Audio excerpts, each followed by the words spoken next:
Hey there, welcome to yet another episode of Street Talk. My name is DeZhong, your host for this week's episode. So even as the pandemic rages on, scientists from all over the world has been able to come up with vaccines at a speed never seen before. Development time has been shortened from decades or more to just 1 year. And now, the big question on everyone's mind right now is, will you take the vaccine? If it's proven to be safe and it's proven to be effective, then maybe I'll take the vaccine. I would actually jump on the opportunity to take the vaccine. Yeah. Yes. I would, but I'm too young. Yes, of course. Since our health science authority, I think should be no problem. I probably will, but I have to see how my brother does because he has arthritis, and like arthritis people can't take it. No, Why not? because I'm very sensitive to a lot of things. You know, like allergies to aircon, chemicals, smell. So I was afraid I might get some side effects that I cannot handle. Because I'm not sure how safe it is. Yeah.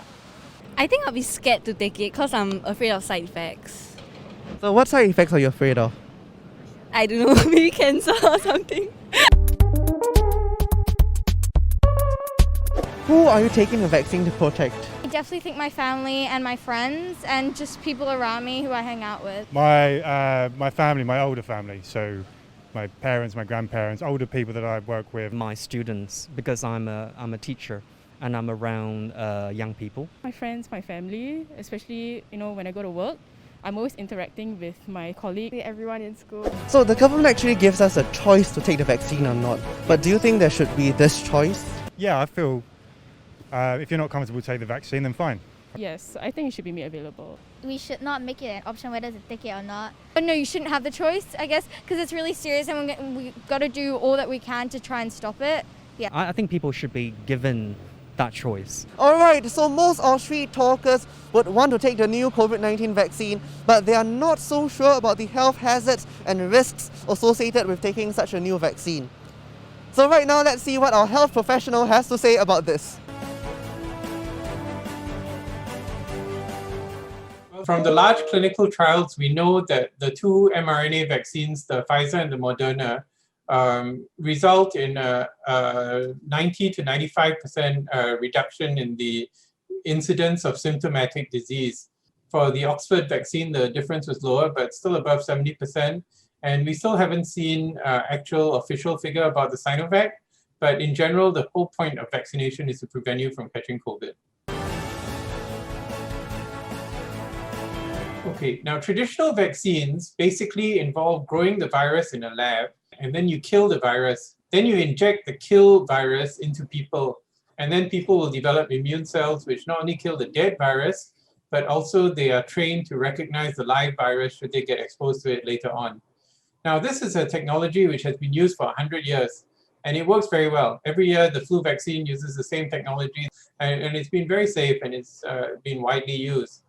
Now, the mRNA vaccines are different in that what they do is they include a chemical which is wrapped in a lipid layer or like a fat layer using a nanoparticle, which makes the body's immune cell, which picks up this chemical, produce a spike protein.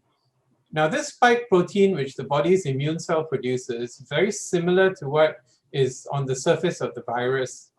The body sees the protein, and then other different kinds of immune cells, and then they are trained to recognize this spike protein if the virus should come into the body, and then they can kill it before the infection can set in.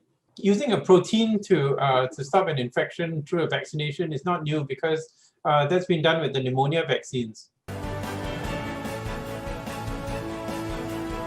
Well, it's actually both. We hope that it'll work in individuals, and you put all the individuals together, you get a whole community.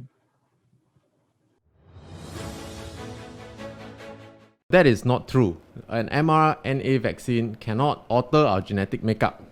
Our genetic makeup is made up of DNA. Now, the DNA is safely stored in our nucleus of the cell. The mRNA is a piece of messenger mRNA, that's what the M stands for, that cannot integrate into our DNA.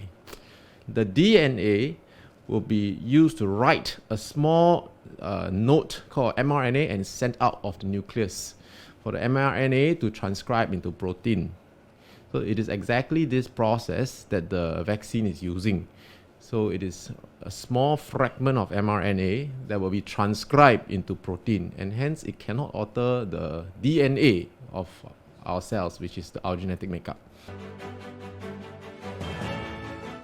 So the symptomatic infection can be prevented highly effectively in the trial. So if we don't know whether it can prevent asymptomatic infection, and we know that asymptomatic infection can spread, hence we cannot answer whether the vaccine can prevent asymptomatic infection from spreading, because the data does not show it yet. Simple answer is yes. Even if the vaccine were to be 95% effective, and as alluded to earlier, we don't know whether it can prevent asymptomatic infection. That is not shown in the trial. The 95% efficacy of this vaccine is actually done in a setting of mask and social distancing. Only in that setting can we replicate, scientifically, the 95% efficacy lah. More data in subsequent weeks and months may come up and inform us otherwise.